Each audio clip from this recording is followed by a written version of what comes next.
All right, ladies and gentlemen, welcome back. It is another episode of the Sam Franco World Cup podcast. Sam Franco and Josh Bagriansky joining you once again.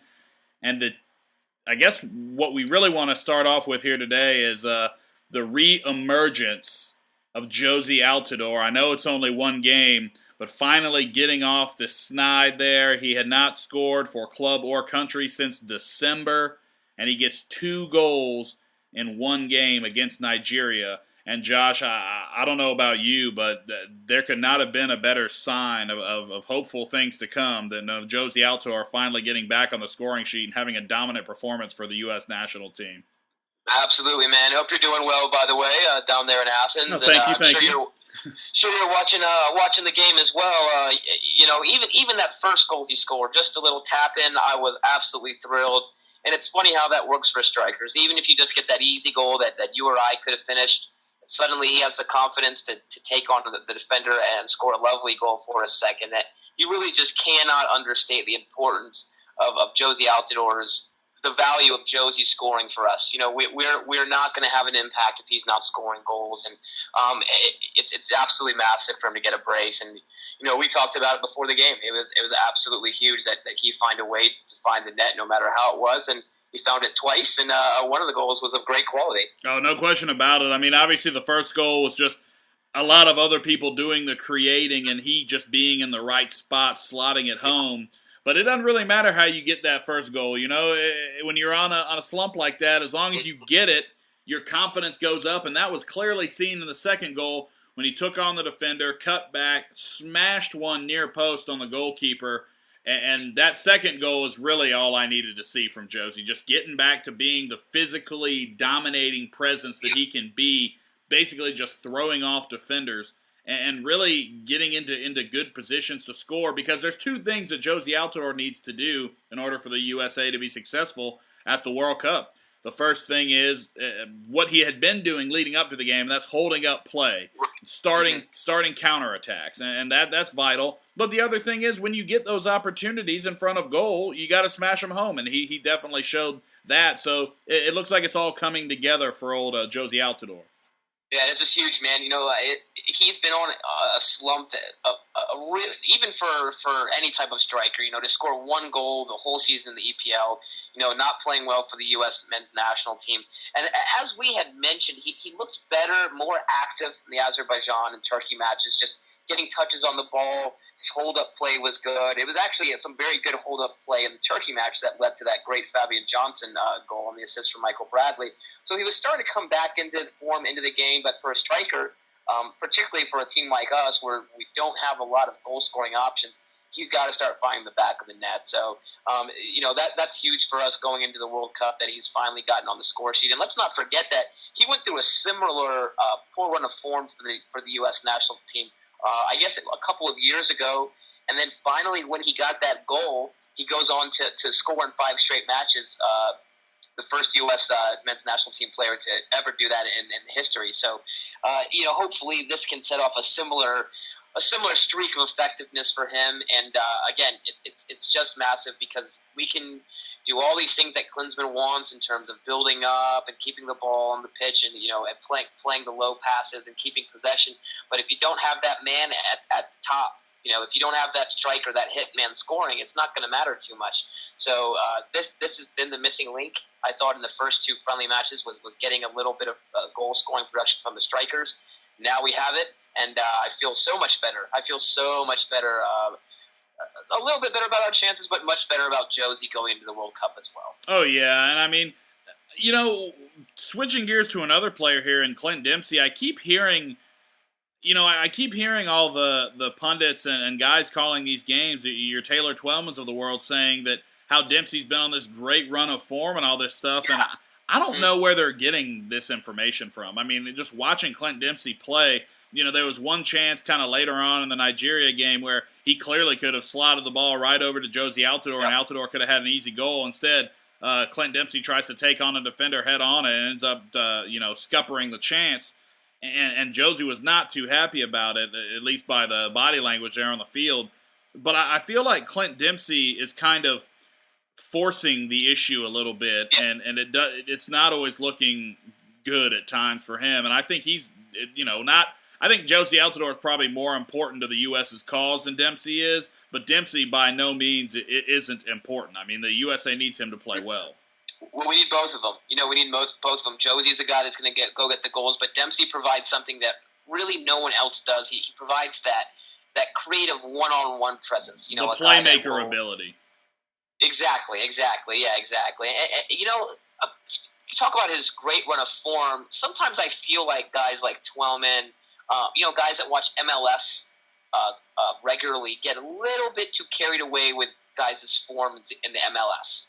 And not to discount the MLS, it's a very good league, and obviously club form is important. But, you look at a Graham Zusi, you look at a Dempsey, guys that have played very well in the MLS. It's not the same when you're going to go to the World Cup. No.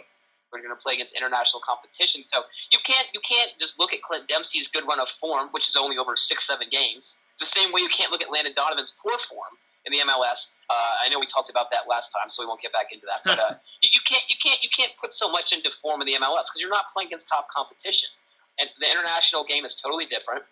So Dempsey to me looks in poor form. He looks like the form he was in when he's on loan for Fulham. Ineffective, not picking his spots well. He's not clinical in front of goal. And we're going to need him because you need that extra creative presence in the middle of the pitch in the final third that Michael Bradley gives us passing the ball, that Josie gives us finishing the goals, that Dempsey gives to us taking defenders on one-on-one. If we don't have that from him, it's going to be tough to create chances. So we need a lot more production from him going forward. He's got the quality. I think that he'll give it to us. But, again, when he's off his game, you're talking about a guy that's giving the ball away all the time. He doesn't work particularly hard defensively. So he becomes very ineffective in that sense. So he really needs to pick up his play. But at the same time, I'm not so worried about him. He's a guy that's produced at World Cups in the past. I think that he can step up, have a good game against Ghana, who he scored against in 2006 and 2010.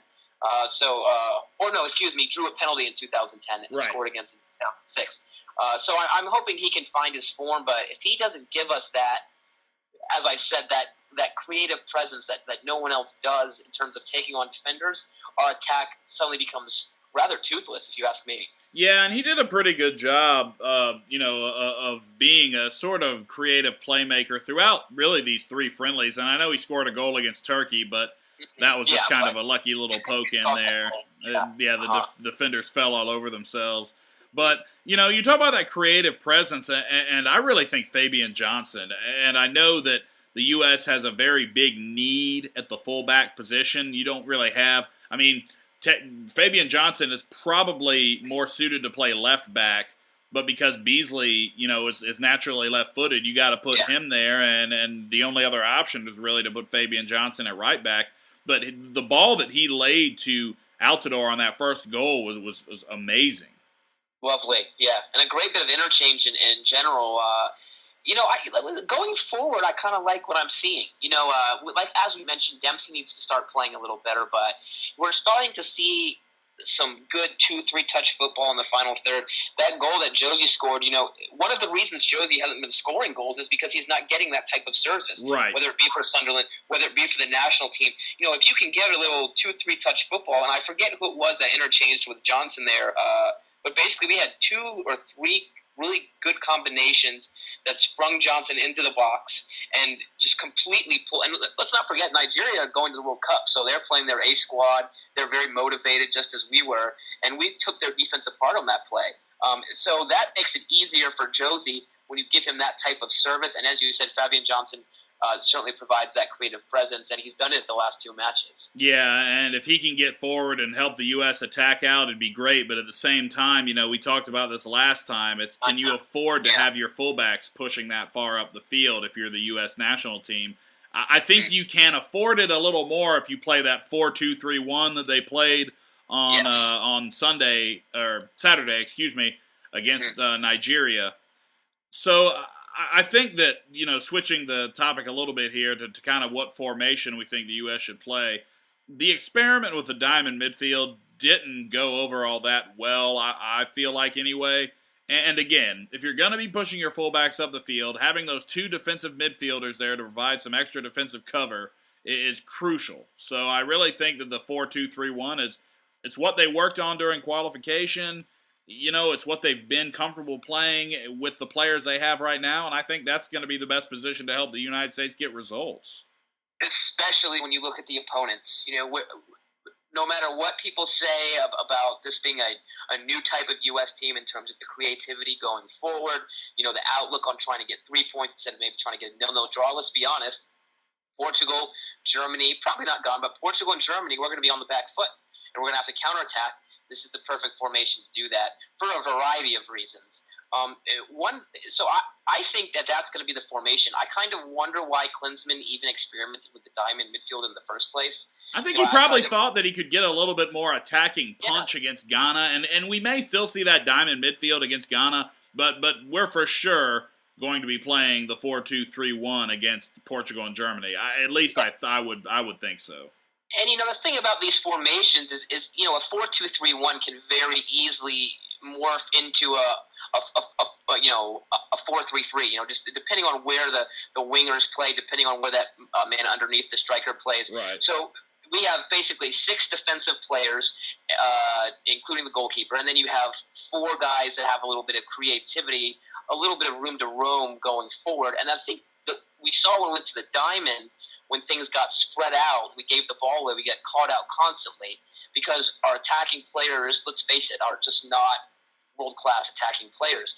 So now when you have 2 guys that can sit in front of the back 4 in Jones and I think Kyle Beckerman, that allows, as you said, the outside backs to get a little bit more forward. It allows your wingers, whether it be a Bedoya or a Zuzi or whoever, to get forward a little bit more. It allows Dempsey to sit underneath it, or Bradley to sit underneath the striker and not get pulled all the way back towards defense and have to come all the way back deep to receive the ball. So it gives you a little bit more creativity going forward, and it also solidifies your back 4 a little bit. And simply because of the personnel on the U.S. roster, I think this is the way to go. Yeah, no, I think we're in agreement there. I think, if you had an informed Landon Donovan on this World Cup squad, I could see you playing that diamond, kind of the 4-4-2 diamond style with Donovan maybe flanking out to the right, and you still have Dempsey and Altidore up top, maybe Bradley at the top of that diamond. And what's also good about this? Well, first of all, can you believe that Kyle Beckerman is about to start a World Cup match? Well, I mean, it's looking like, maybe he won't start against Ghana if they want to employ that diamond and try and get some goals early on. Because, look, if you're thinking that a win against Ghana and then a point against Portugal, 4 points could get you through, but you would need to be on the plus side of the goal differential. So, basically, if you're going in it with that mindset, then you need to score against Ghana and get a result like a 3-1 to give you a +2 early on in that goal differential. And it's interesting, though, because you can. Klinsmann has an interesting decision. I mean, do you immediately just go after Ghana, or do you try? There's going to be nerves. We've seen this U.S. team get scored on early in countless World Cup matches, particularly in 2010. So do you come out, in that diamond, going immediately, gung-ho, trying to get that first goal and run up the score?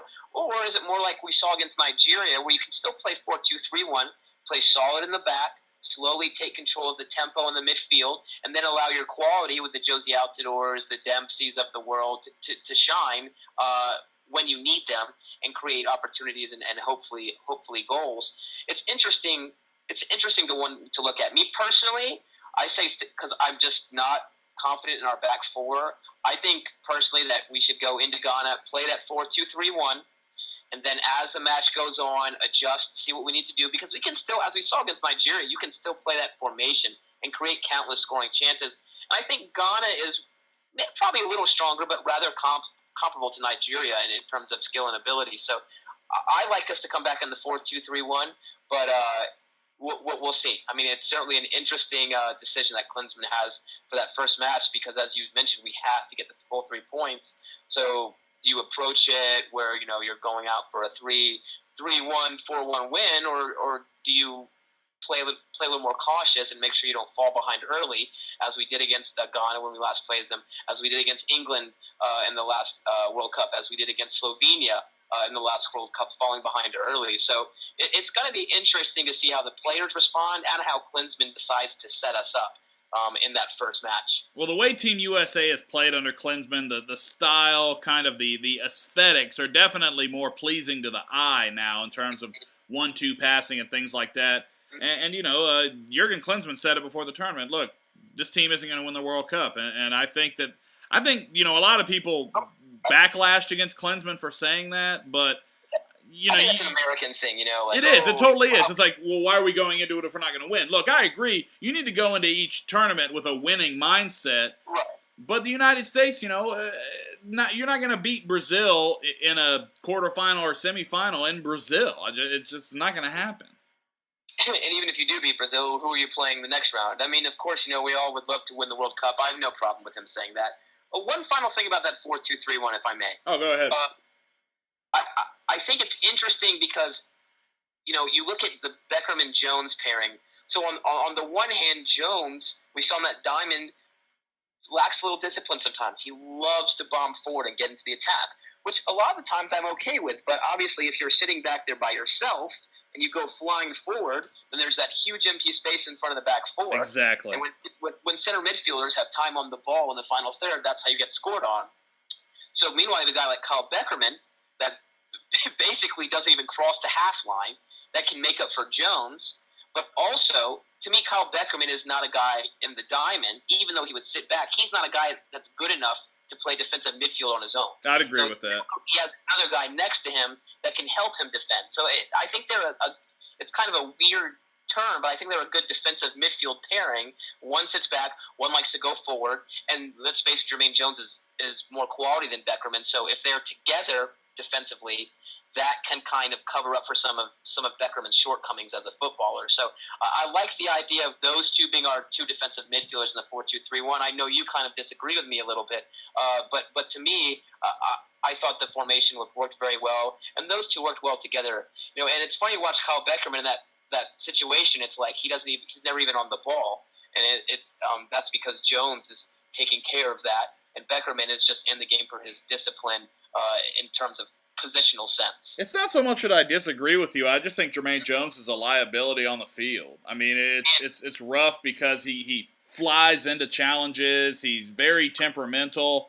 and a big issue with it is he doesn't speak very good English. So when the other United States players want to come over and calm him down, it's hard when the communication is kind of hard to get to there.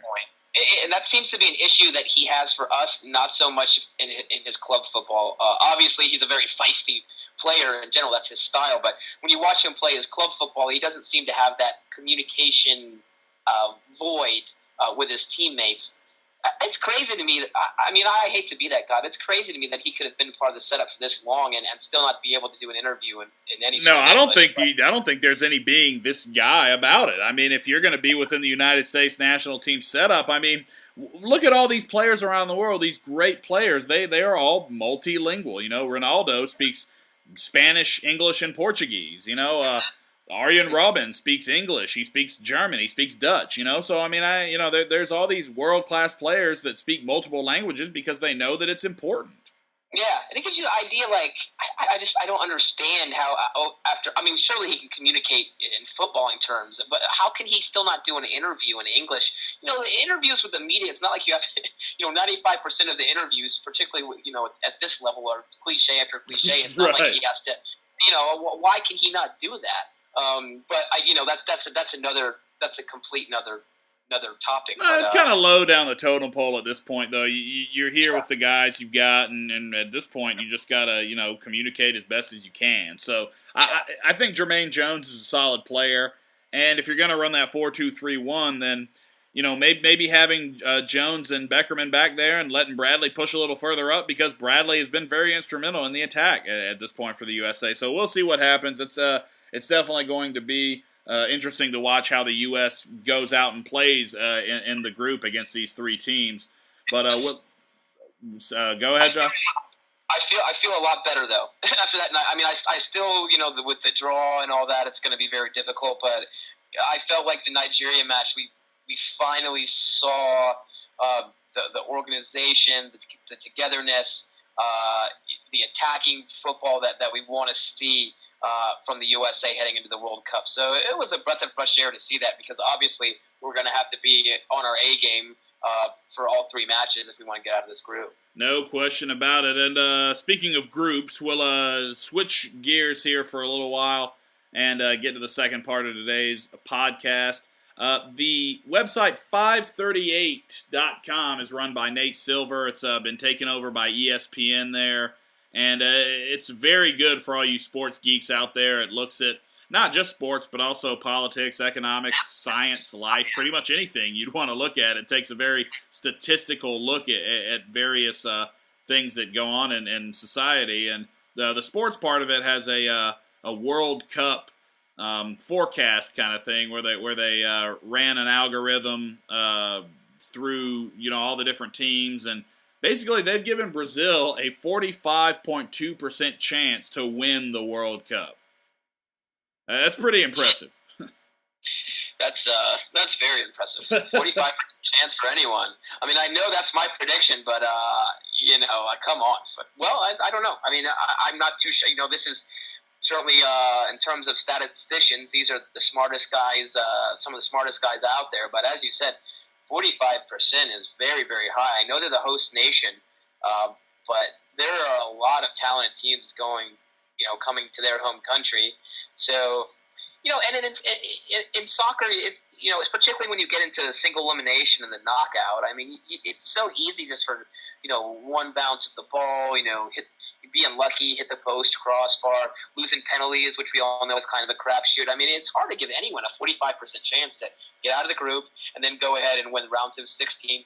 Quarterfinals, semifinals, and the World Cup final. It's tough to do that. I mean, even if you just assume they're going to get out of the group, then to say they're going to win 4 straight matches, in a one-off match against 4 world-class sides, that's tough to say. 45%.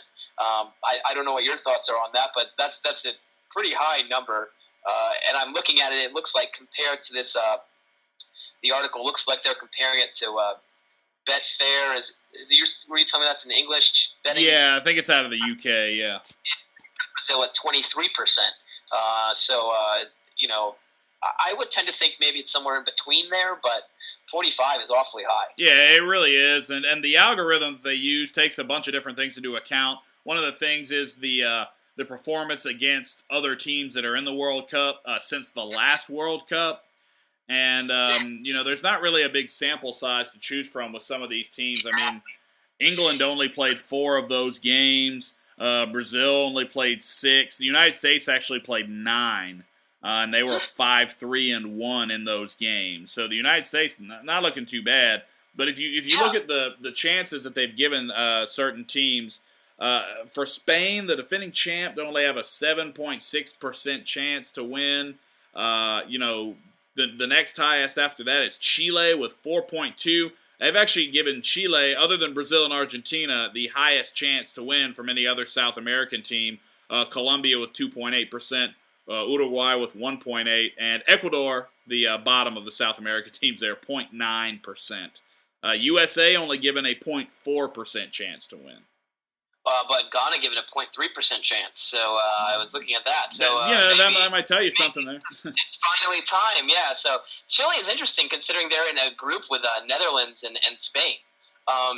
And, another thing, you just talk about, I'm glad you brought up the specifics of the algorithm, because you had just actually brought this piece up to me before we went on the air here.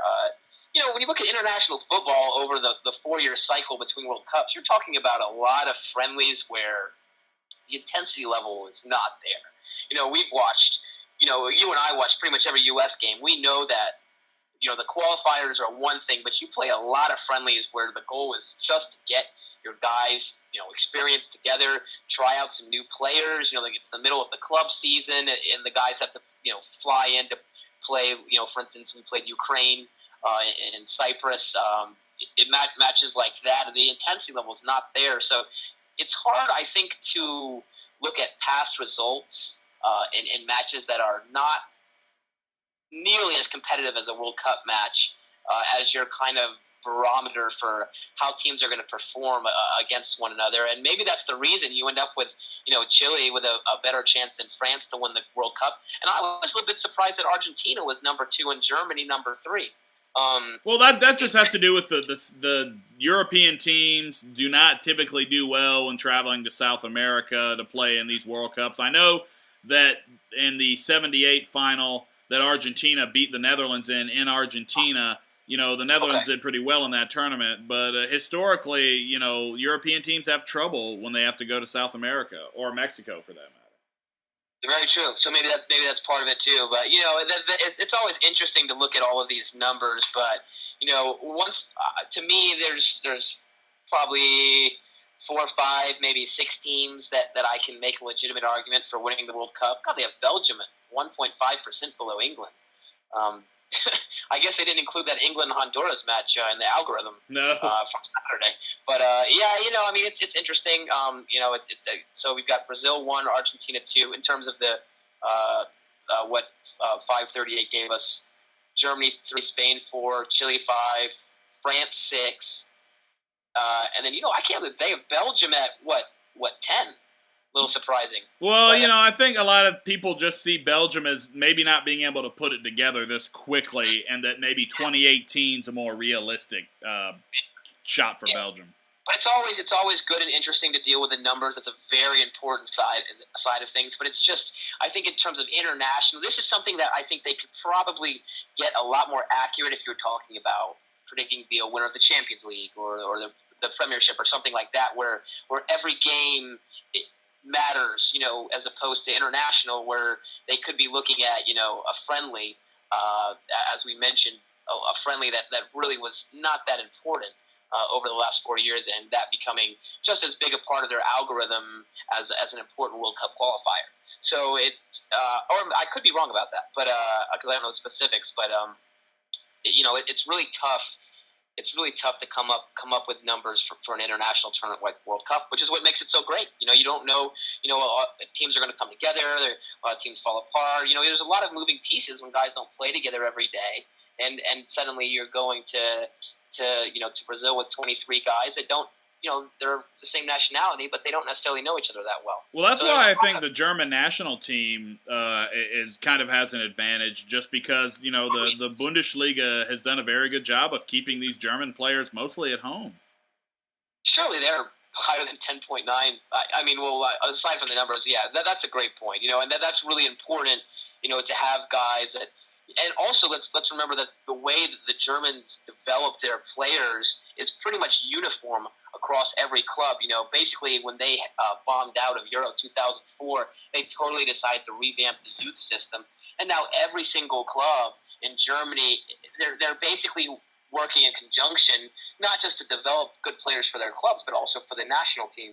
And I think that's what's created such a resurgence in German football over the last 8 years. And, it's also something that I think the Americans under Klinsmann are trying to kind of duplicate a little bit with the introduction of the academies for the MLS. And as you said, that's very important. And you look, for instance, at France, who've had a lot of chemistry issues and whatnot. And those guys, their top players are leaving Liga at 18, 19 years of age. So I think that's a big factor, as you brought up, to have guys that have developed similarly, play against each other regularly on a domestic basis, and know each other very well.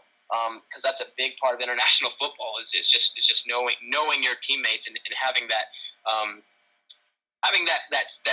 cohesiveness on the pitch for guys that play for different club teams all over the world. But in Germany, pretty much all those guys play in the Bundesliga. So that's a big advantage for them.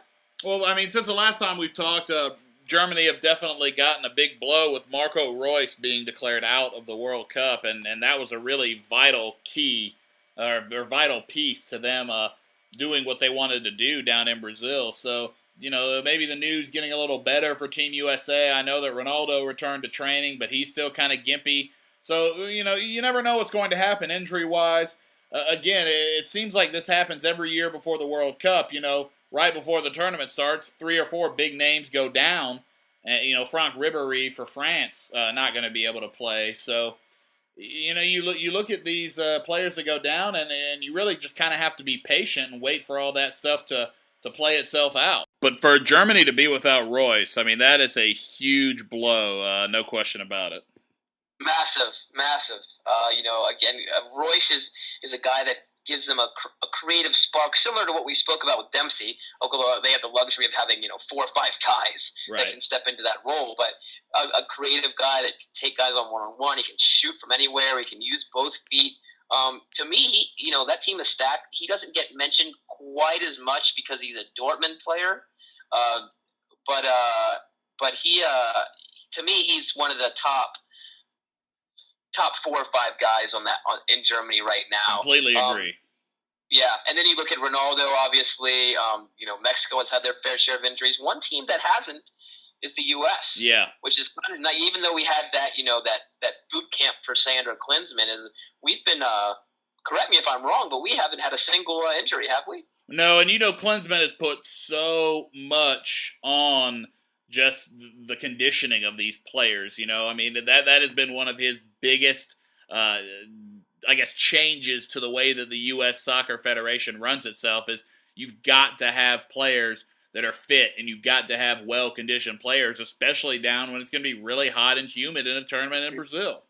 Yeah, good point. And I don't think we're first of all changing the way U.S. looks at fitness, but I think from everything I've watched, just the way that the kind of methodical way that we evaluate our players on fitness is really unlike a lot of the countries in the World Cup in general.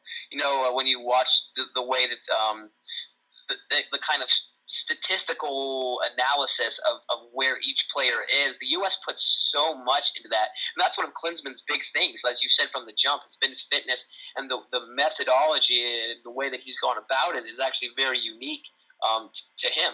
And I actually think it's wonderful, and it's paid huge dividends when you look at all these guys that have been getting hurt, having played a full club season, and we have guys who have done the same and have done just fine. Yeah, and so I think that looking at the group the USA's in, with Marco Reus being out, Germany definitely becomes a little bit less potent in the attack. And Germany's just kind of had some problems all across the board in their camp with various run-ins with the law. One guy decided to relieve himself in the middle of a hotel lobby. So oh my goodness, yeah, just some unfortunate things going on there in the German camp. So not what you expect to be reading about them.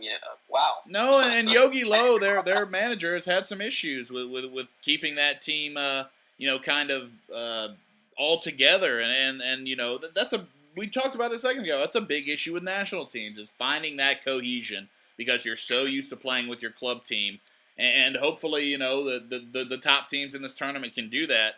I did want to mention Portugal a little bit. Another interesting stat from that 538 article here. Portugal did not do all that great in World Cup qualifying. Remember, they were one of those teams that had to win a playoff against Sweden to get in. During the course of their qualifying, Russia actually won their group, and Portugal drew twice against Israel and once against Northern Ireland. Not impressive at all. Forgot about that one. Yeah, and they're a team that have been very enigmatic in international tournaments. I think they're a perfect example of a team that you said where the chemistry goes up and down.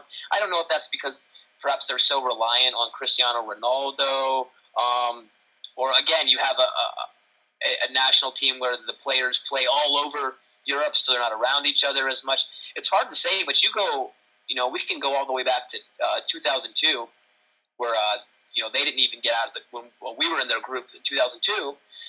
We upset them. They don't even get out of the group. And they've been very disappointing in a lot of international tournaments and just haven't played the football that you'd expect from a team with one, a Cristiano Ronaldo, and two, a lot of talent around him. So that's certainly a team that I think can run into the same problems. And you look up and down at all 32 teams. I think there are always some chemistry issues going into the World Cup. You just don't know until you finally hit the pitch how things are going to turn out.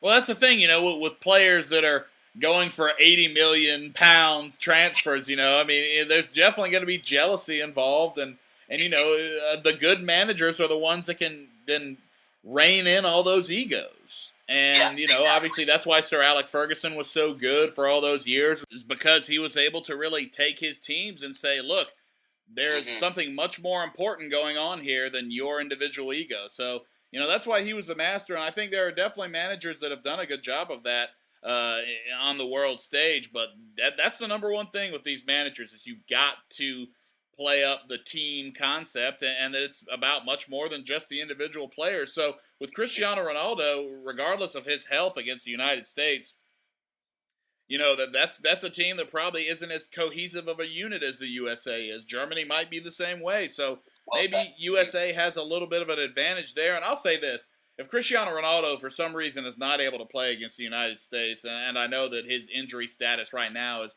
a little up in the air with the knee tendinosis, which I never heard of until a couple days ago. Yeah, what is?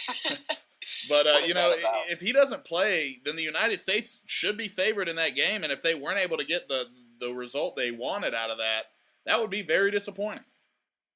Agreed.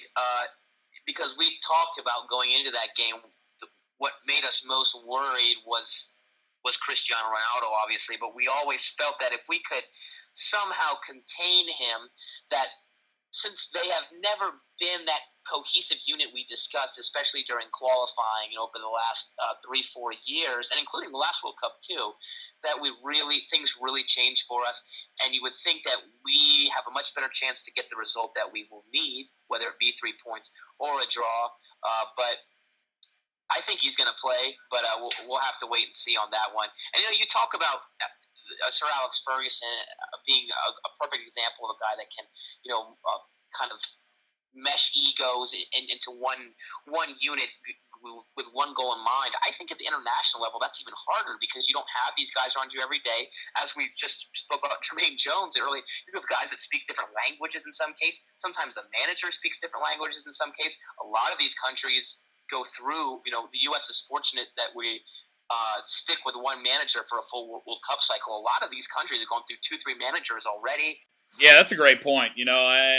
There's so many coaching changes because, especially at top level soccer, it's what have you done for me lately? People don't really get a whole lot of chances to bask in their old glories. But Josh, luckily you and I speak the same language, and that will make the next month or so while we're doing this a lot more fun and a lot more listenable to the people out there listening to us. I say we'll record one of these again a week from today after USA beats Ghana. How does that sound to you?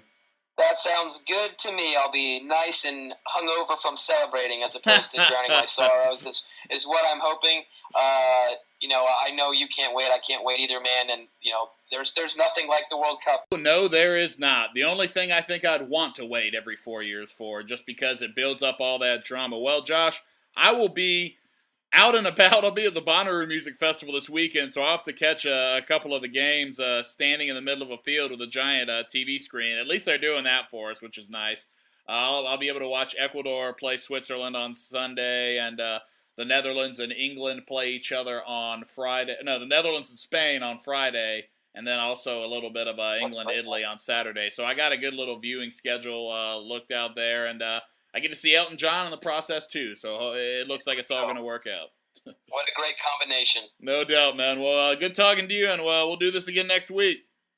Okay, man. All right, folks. This has been another episode of the Sam Franco World Cup Podcast. Thank you so much to Josh Bagriansky, and thank you to all of you for listening. We'll be back next week, hopefully after a U.S. win over Ghana.